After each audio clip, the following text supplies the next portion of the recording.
Hi, I'm Shashwat. I hope you are having a really great day. In part 2 of Introduction to Titles and Motion Graphics, we walk through on how to apply a stroke animation to our text as well as give it a 3D dynamic camera move.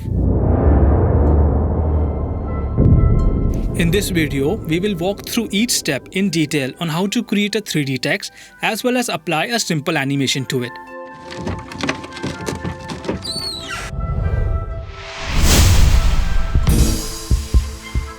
So let's get started. Now, to create the first 3D text animation, we will be loading the text 3D node. We'll load a merge 3D node, a camera 3D node, and also a render 3D node. Now let's first connect the text 3D node to the merge 3D node, then the camera to the merge, and finally we will connect the merge 3D node to the render 3D node. Now let's load the render 3D node into one of the viewports, and we will be loading the merge 3D node into the other. So this is what our scene looks like. Now, to navigate in the 3D viewport, press the middle mouse button to move, press Alt and middle mouse button to rotate, press Ctrl and scroll to zoom in and out. Now, let's add a text. So, let's select our text 3D node and we're going to type our text. So, this is our text. Let's change its font. We will change its color to about a gold color. So there are two ways you can go about selecting this gold color. You can either search for the gold color while moving these parameters, or you can just go to the internet, type HTML color code gold, and it's going to show you the HTML code for gold color. In this case, it is CD7F30, and press OK. Then now we have a gold color text. Now let's increase the size of the text to about 2.5.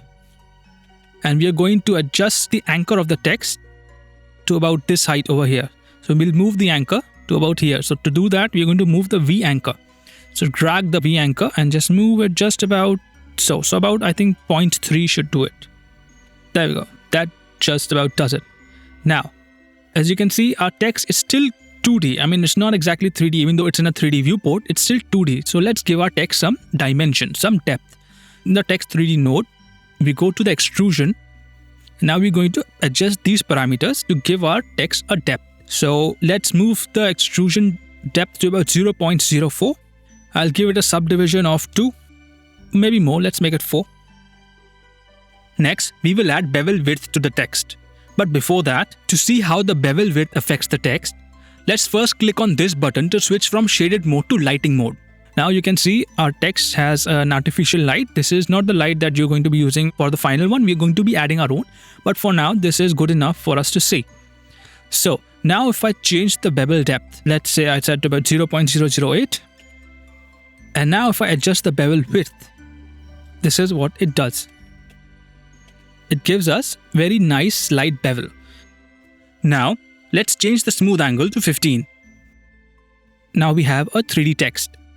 And if you look over here in the final rendered viewport, we can't exactly see anything because the render 3D node is taking its information from the camera and the camera is not exactly looking at our text. So let's bring our camera back. And before that, in the rendered 3D node, right click, go to guides and show guide so that we can see our title safe. Now select the camera 3D node and pull the camera back in the Z axis. So this looks good enough. We have our text inside the title safe and it's quite nice and big. Now let's go to render 3D node and we are going to change the renderer type from software renderer to hardware renderer. And then we are going to change the maximum texture depth from 8-bit integer to 32-bit float. We're going to do the same thing in the image settings as well.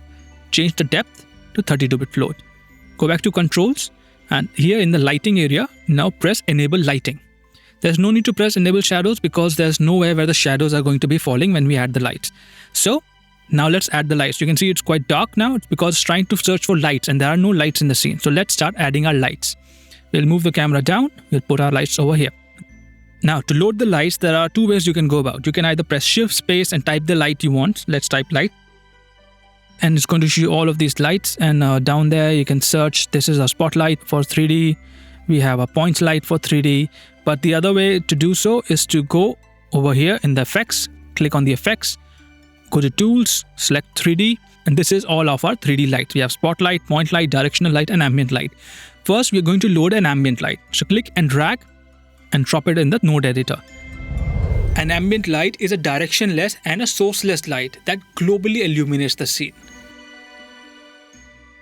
Now connect the ambient light to the Merge 3D node, and as you can see, automatically there is some light. I'll switch on this so that we can see a full screen of our light. And now we already have a little bit of light. So let's increase the intensity to about 1. Now let's change the color of the light to a very light blue. So just about sky blue, very light sky blue. I think this should do it. Press OK, and that's about it. So now we have our first light. Now text still looks flat. I mean, it doesn't look like it's a 3D text. So to do that, we need to add few more lights. Next, we will add a direction light. So click and drag and drop the direction light. A direction light is a light with clear direction but without a clear source. It's a parallel beam of light emulating a faraway source, for example, the sun. Unlike the ambient light, in direction light, you can control the direction where the light comes from. For example, currently the direction of the light is coming from the front. Let's connect the direction light into the Merge 3D node. Now you can see our text being illuminated from the front. But let's go to the transform. If I rotate it in the Y, you can see its direction is now being changed where it's coming from.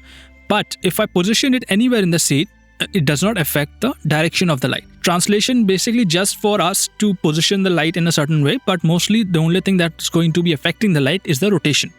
So let's reset this. Now let's adjust the rotation of the direction light.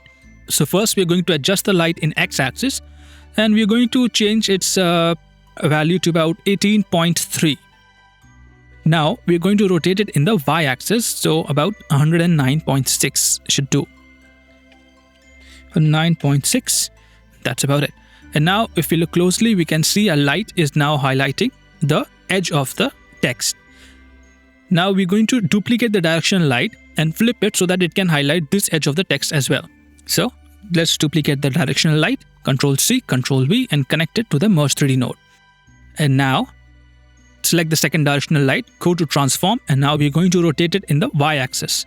And if we just put minus over here, that's about it, and let's just give it a little bit of variation.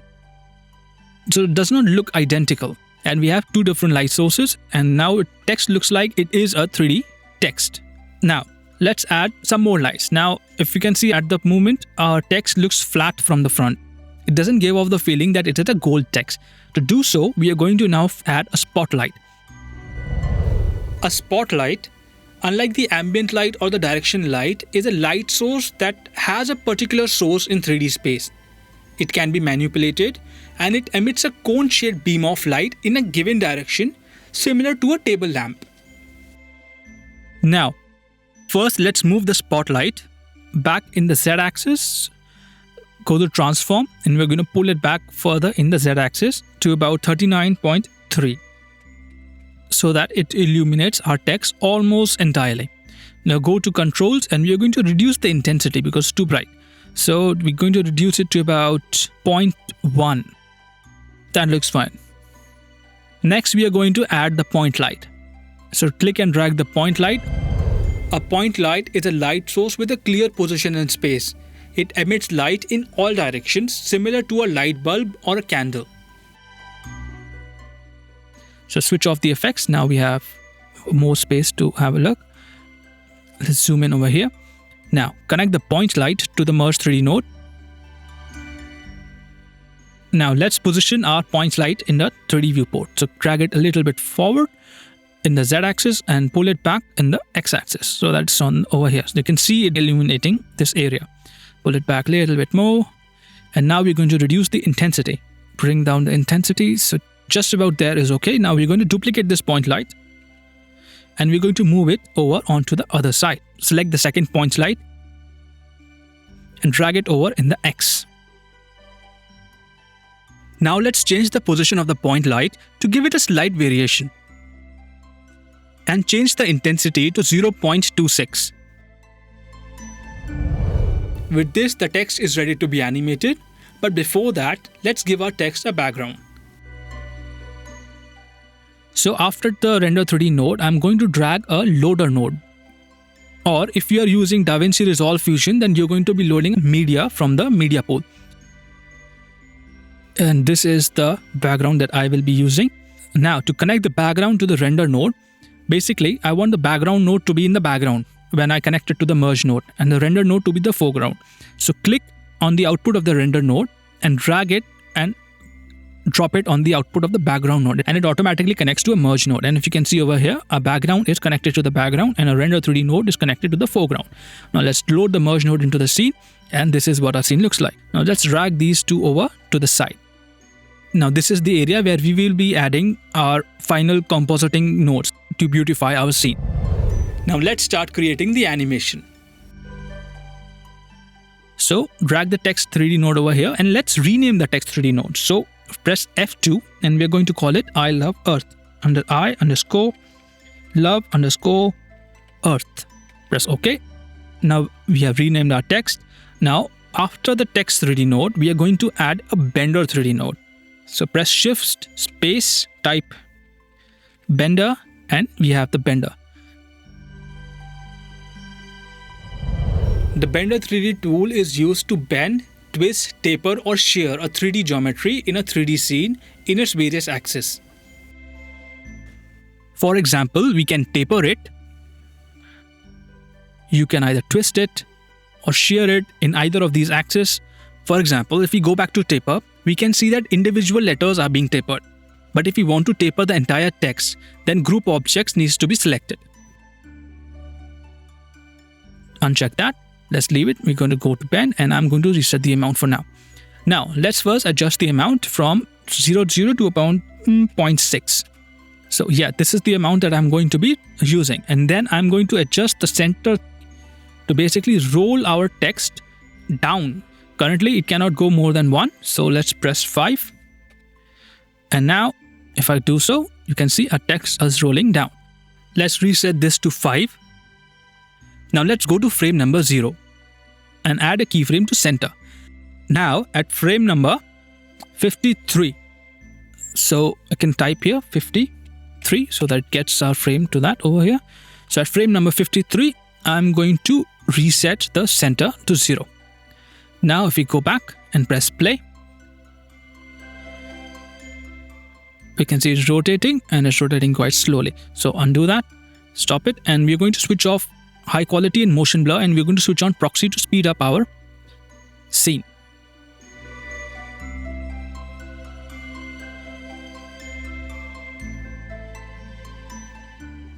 And now it stops at frame number 53. So this is what our animation looks like. All of our text is rolling down and stopping over here. Now I want at about frame number 53, I want my text to be completely unfolded. So let's move back a few frames at about frame number 49. I mean, just about when we see this edge, let's zoom in over here.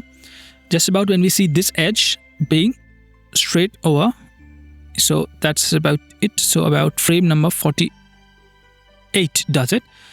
Now I'm going to add a keyframe to amount. And then at frame number 53, I'm going to reset the amount to 0. So now we have our text unfurling into position. Now let's set the frame range, because currently the 1000 frames are too much. So I'm going to double click over here and set the global end frame to about 150. 150 frames are more than enough. Now this is what our animation looks like at the moment.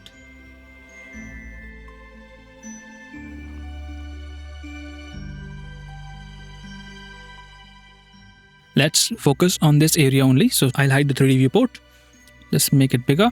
Now we'll continue to animate in the Bender 3D. So let's make our animation even more interesting. So when it comes down over here, I want the text to basically swing back after frame number 53. So after frame number 53, I want the text to basically swing back. So like so.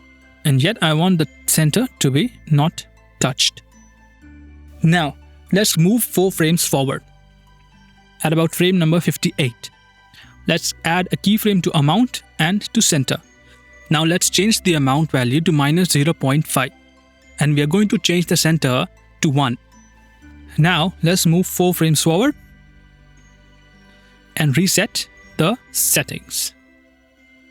Now let's go 4 frames forward. And we're going to change the amount to 0.4 and center to 1. Now 4 frames forward. Now let's reset the amount and center to their original value. Now this time 3 frames forward and change the amount to minus 0.2 and center to 1. Once again 3 frames forward. Reset it. 3 frames forward. Change the amount to 0.1 and center to 1. And now once again 3 frames forward and reset the settings back to normal. Now let's go back and press play. And with this we have our text that now first rolls and now swings and settles down into position. Now let's go to spline editor. Open the spline editor. Press this one so that we can see more of our spline editor. Press on these 3 buttons and select show only selected tool so that we can only concentrate on the Blender 3D. Now select both of these and this is what our curves look like. Now select all of them and go down over here, and in the bottom left corner of the spline editor press smooth. And this is what our animation looks like. Now let's do some more changes in the spline editor. Let's go over here, switch off the center. Okay, now in the amount I'm going to adjust the curves just a touch.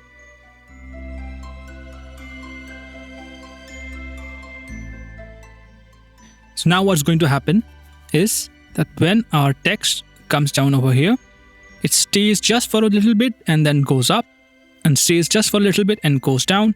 I need to increase this over here.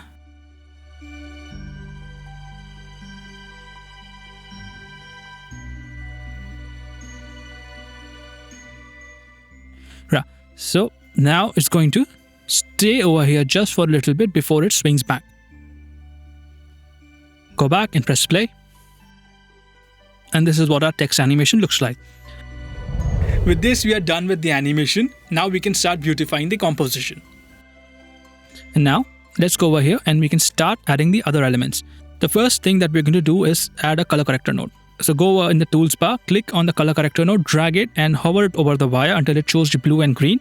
Drop it and it automatically connects to the composition. Now in the color correction settings, we are going to increase the gain just a touch to about 1.13, and I'm going to give it a slight contrast as well. 1.41 is more than enough. Now, the moment we adjusted the contrast, we can see that our background has been affected as well. To correct it, in the color corrector node, go to options and click on pre-divide post multiply. And now the contrast will only affect the foreground nodes. Now that we are done with the color correction node, before we move forward, go to the background node and go to import, and we're going to change the depth from 8-bit. If I zoom in over here, you can see it says 8-bit, and we're going to change from 8-bit to 32-bit float. Make sure it fits, and this we are done. Now we are going to add a soft glow. Select the color corrector node, press shift space, type soft glow, add, and now let's adjust the soft glow settings. So now we're going to set the threshold first. So we're going to increase the threshold quite a lot, 0.7. So we're going to reduce the gain to about 0.16, and now we're going to reduce the glow size as well to about 7.9, and we have a very subtle glow, and that's what we need. And now after the soft glow, we will be adding a brightness contrast node. So you can find the brightness contrast node either by pressing the shift space and searching for it, or basically it's right here in the tools bar. This icon is the brightness contrast. Click and drag and drop it after the soft glow. In the brightness contrast, we are going to reduce the gain because our soft glow has increased our gain a little bit, just a touch, about 0.8, and that is more than enough. Now we'll be creating the drop shadow. Let's add a text node. Connect it to the output of the brightness contrast node to connect it to the merge node. Let's just type a random text. Just text is okay.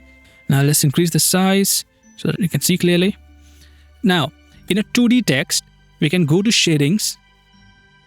In the shading elements, we can select element 3 and press enable. Now we have a drop shadow over here. But if we do the same thing for 3D text, it's not going to work because we don't exactly have an option to add drop shadow.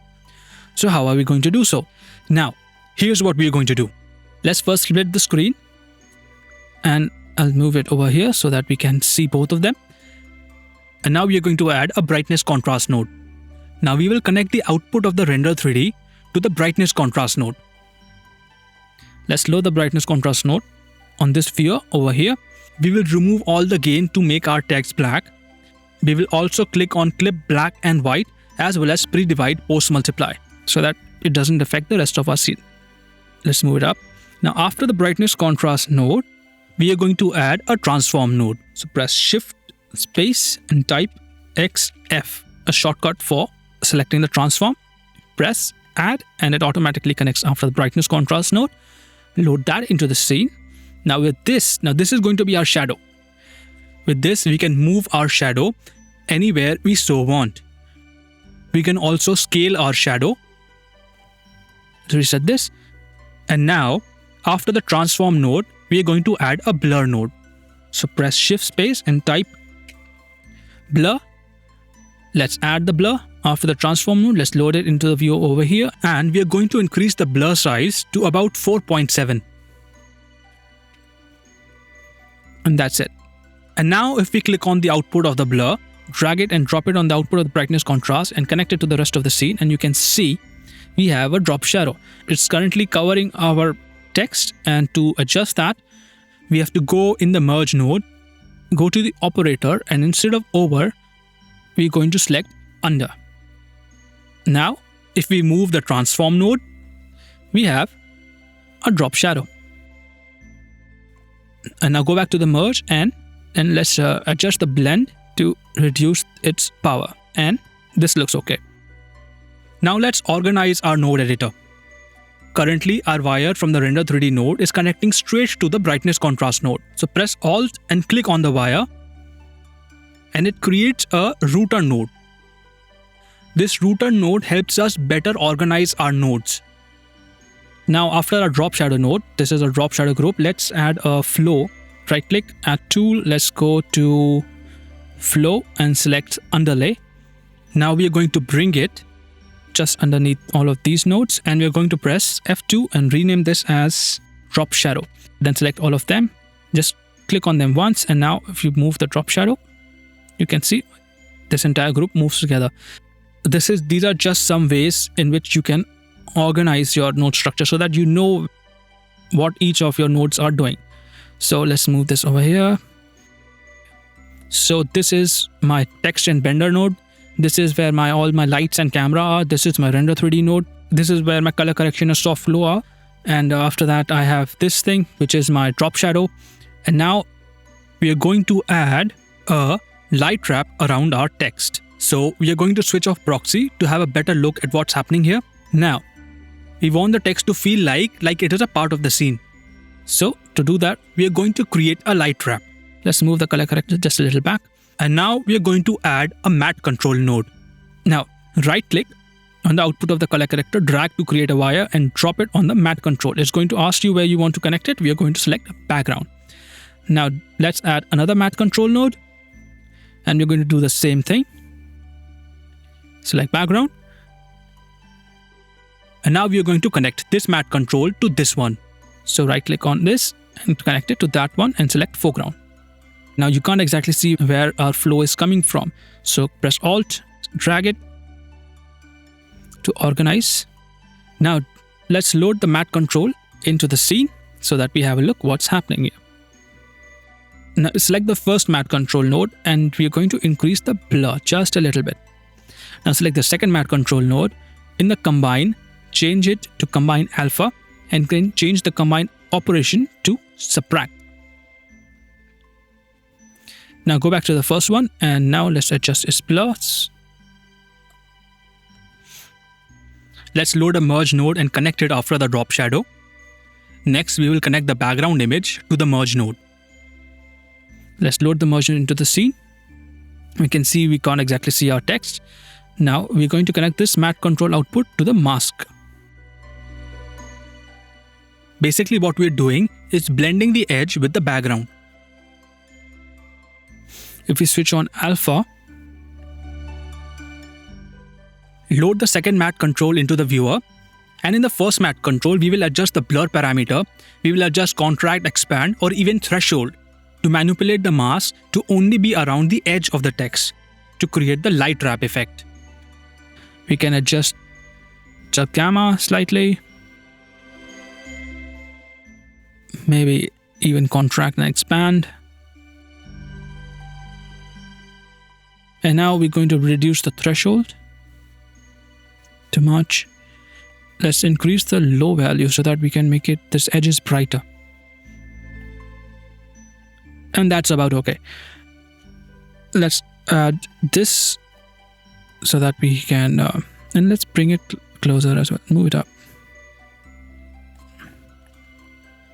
Yeah, like so. Okay, this is okay. And now let's load this into the scene. Go back to the RGB, and we can see a light wrap happening at our edges. Now this is too much, so maybe we can just reduce the blend. Adjust the blend to reduce it lightly, so just about that much. Okay. With this, our 3D text animation is ready.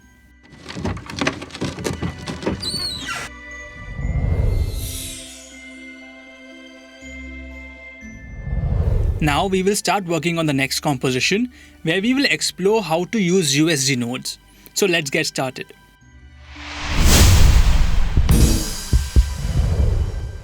Now, to create this animation, most of our node structures will be the same.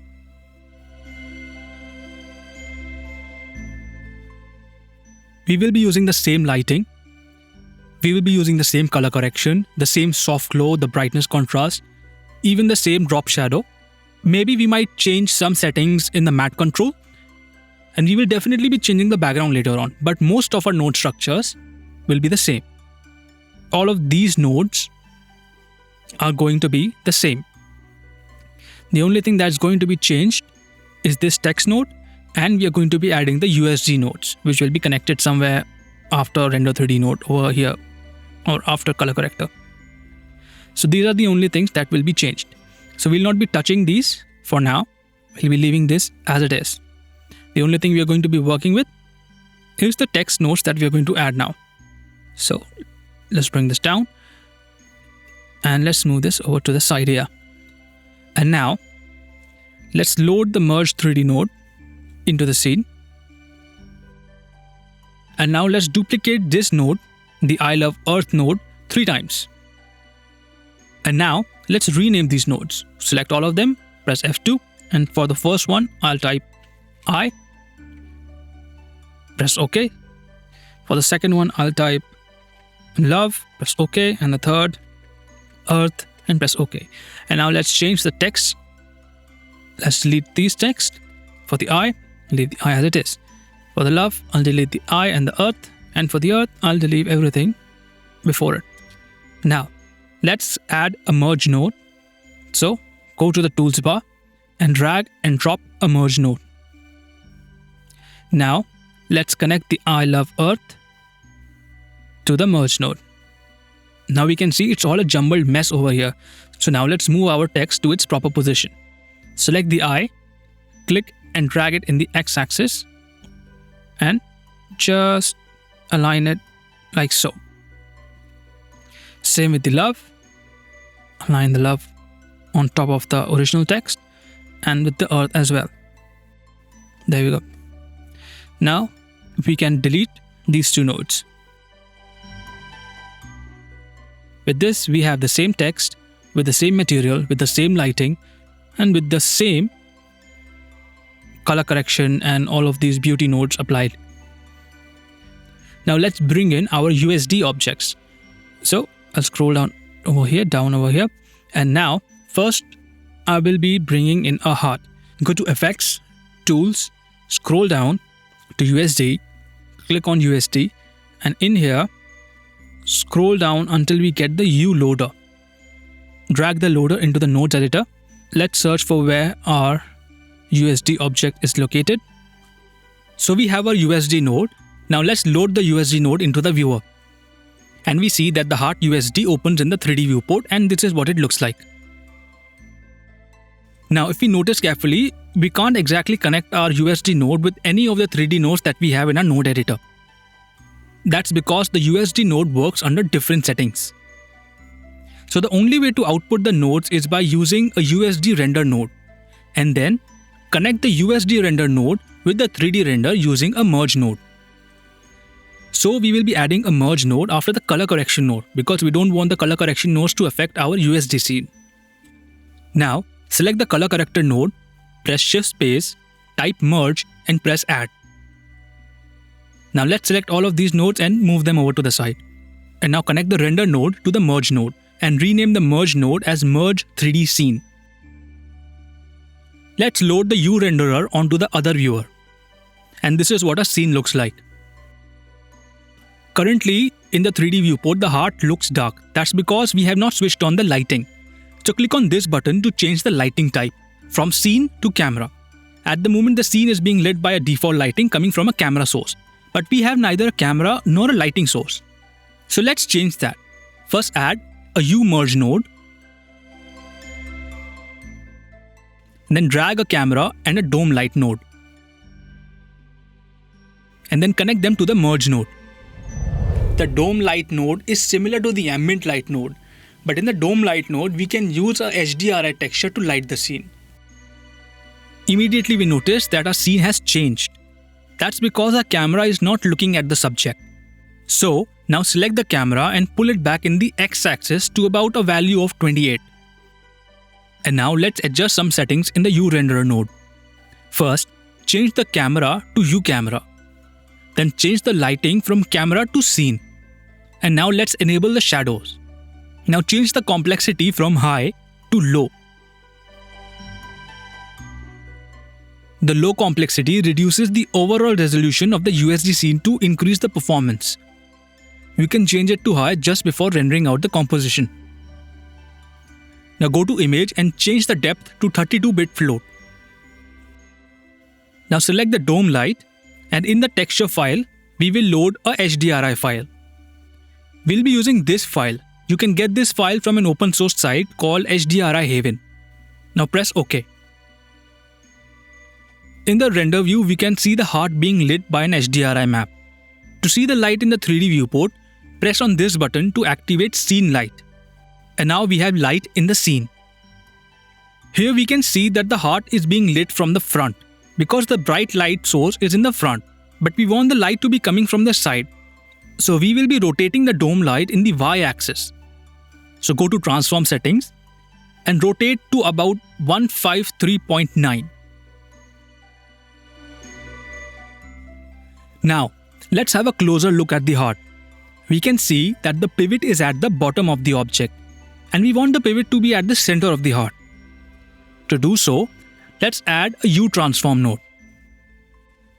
We are using a transform node because the USD loader doesn't have any transform controls that we can use to move or rotate our USD object.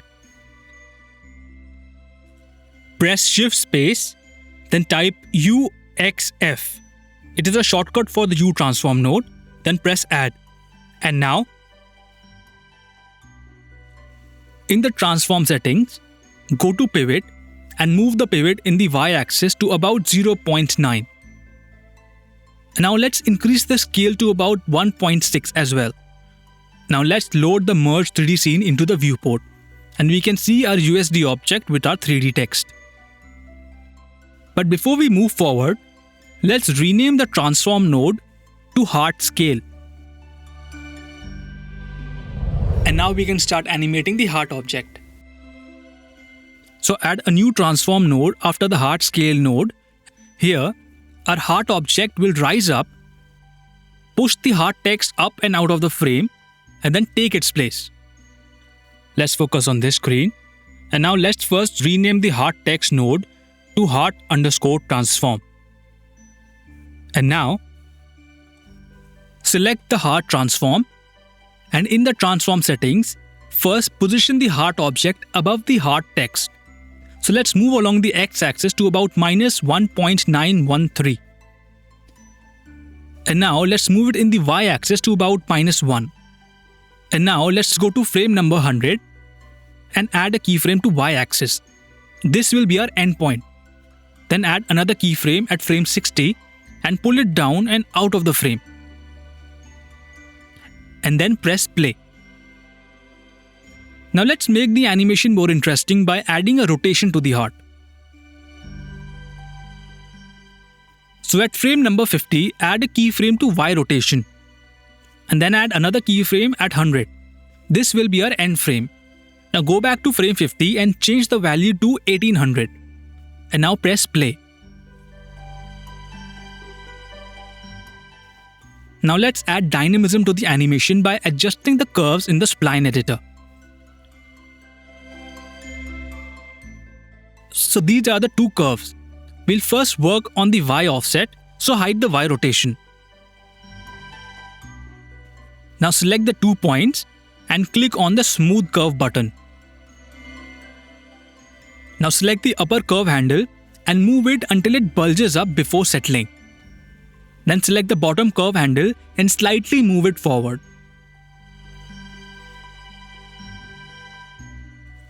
Now let's work on the Y rotation. Click both the points and click on Smooth Curve button. Now select the top handle and move it forward. And now press play. And this is what the animation looks like. With this, we are done with the spline editor. Now let's animate the heart text.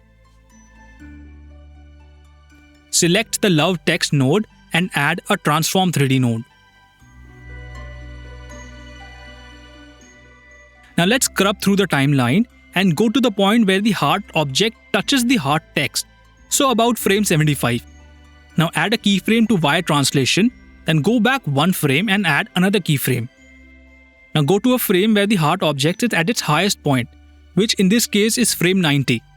Then move the text above it. The plan is that the heart object will push the heart text up and out of the scene and then take its place. So now go to frame 100 and move the text out of the frame. And now press play. And this is what our animation looks like. As we can see, between frame 75 and 90, the text is slow to move. So now let's adjust the text position. I'll fast forward the process to save time.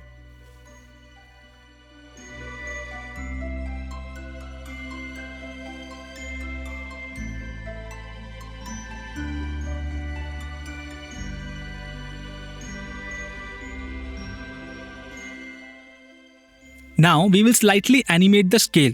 So first unlock X, Y, Z and at frame 75, add a keyframe to Y scale. Then go to frame 77 and bring down the Y scale to about 0.922. After animating the scale, we might need to adjust the position of the text slightly.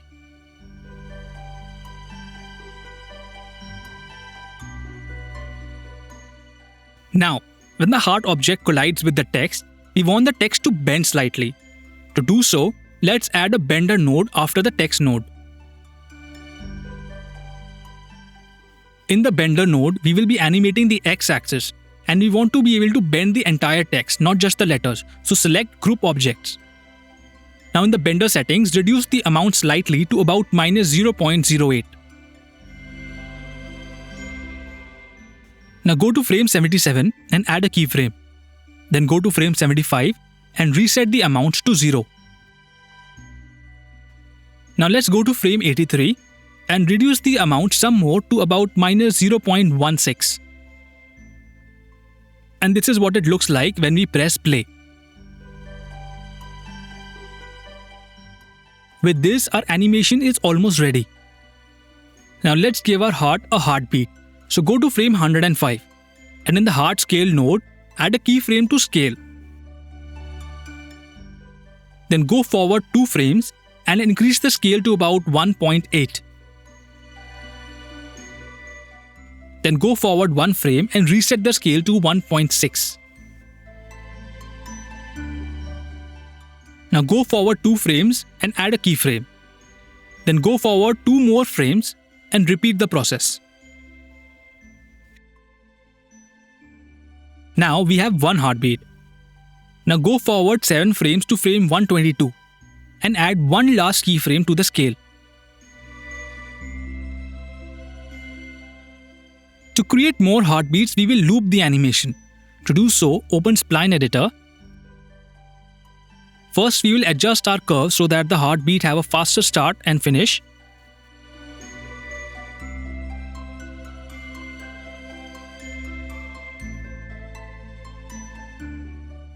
Then select all the keyframes and in the bottom left corner of the Spline Editor, click on the loop button.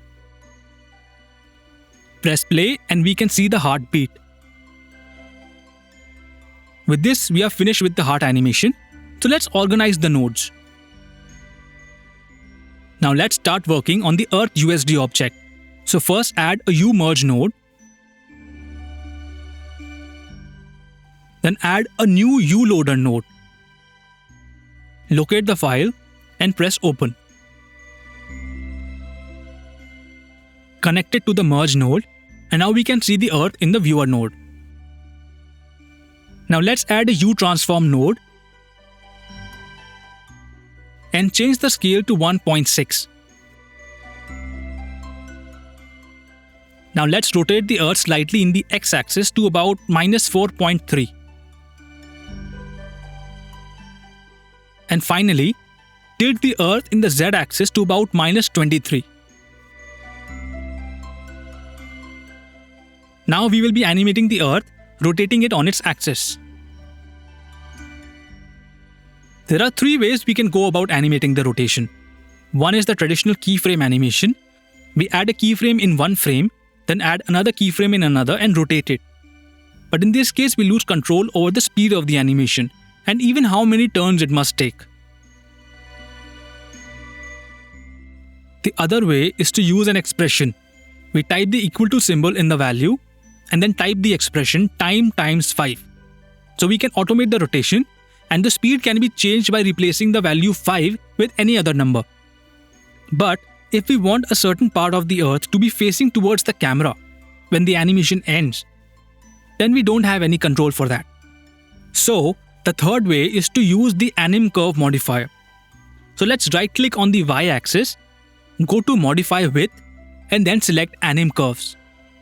Now go to the modifiers panel and in the anim curves go to offset and let's add the same expression we saw a moment ago.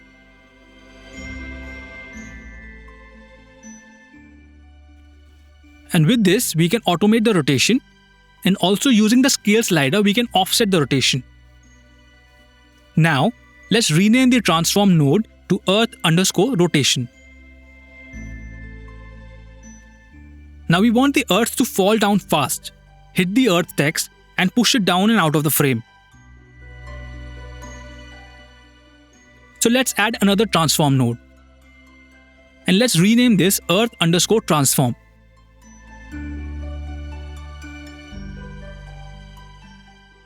Now select the transform node and in the transform settings, let's first move the Earth into position.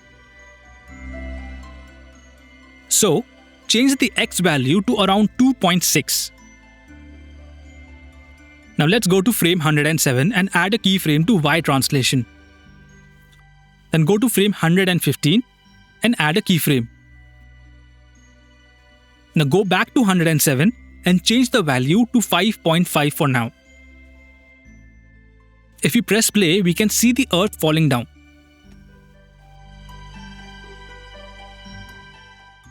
Now let's add a little dynamism to the animation. To do so, open the Spline Editor.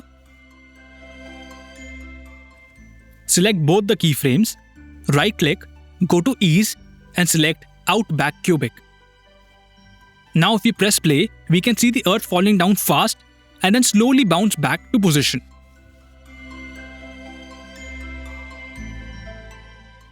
After this, we will animate the scale of the Earth. We will be giving the Earth a slight squash and stretch animation. So at frame 111, uncheck the XYZ and then add a keyframe to X, Y and Z scale. Now go back to frame 109 and slightly increase the Y value to around 1.103. Then go back to frame 111 and decrease the Y value to about 0.828.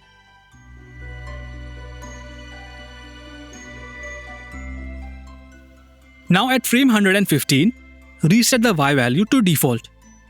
And if we scrub through the frames, we can see a very basic squash and stretch animation, but it's not finished yet. So let's go to frame 109. Now we will reduce the X and Y values slightly to maintain the volume of the sphere. So let's change the value to 0.946 for both X and Y.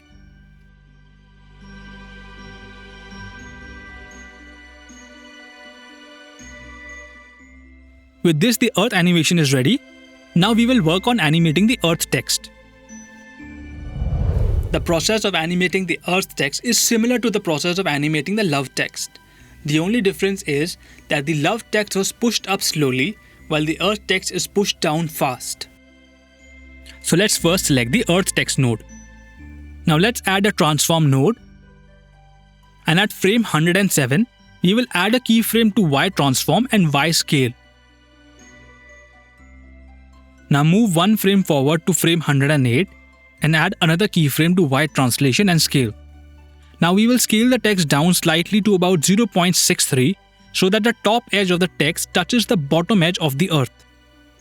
Now let's go to frame 109 and here we will move the text in the Y axis to about -2.319.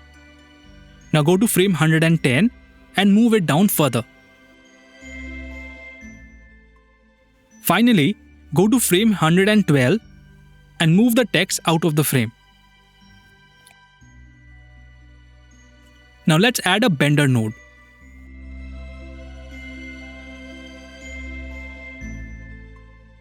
Select the bender node and in the bender node settings add a keyframe to amount at frame 107. Then at frame 108, change the amount to about 0.002 and add a keyframe. Finally, go to frame 110 and bend the text some more to about 0.32.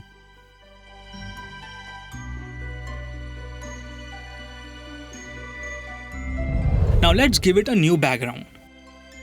Click on the background node, then click on browse and then search for the background that you want, then press OK.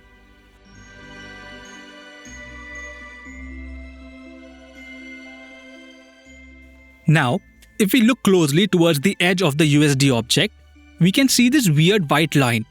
This is an artifact that sometimes happens on a transparent image or an image that has an alpha channel. To correct this, we will add an alpha multiply node after the uRender node.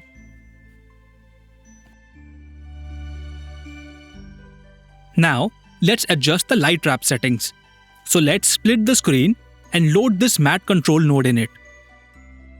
Let's switch to alpha mode. Now select this matte control node and just reduce the blur amount slightly. This should do it. Now we will add another soft glow node. And in the soft glow node, we will increase the threshold to around 0.6, decrease the gain to around 5 and increase the glow size to about 14. Now, after the soft glow, we will add a chromatic aberration node. To add this, go to File, then select Bins. Or you can press Ctrl B in Windows or Command B in Mac. In the bins, go to Fusion, then Tools. Now drag and drop the chromatic aberration into the node editor. In the chromatic aberration settings, we will reset the chromatic aberration to default. And this is what it looks like. Finally, we will add a film grain node and change the size to 0.2 and the strength to 0.02. Now if we look closely, we can see that the USD object looks quite low poly. So let's increase the quality of the USD object. Select the uRender node and then change the complexity from low to high. And now we can see that our USD objects have smooth edges. With this, we are done with the animation. Now we can render it out or if you want to tweak it further, you are free to do so. This is what the animation looks like. So that's all for today. Please like, subscribe and ring that bell icon to receive further notification. Until next time, see you.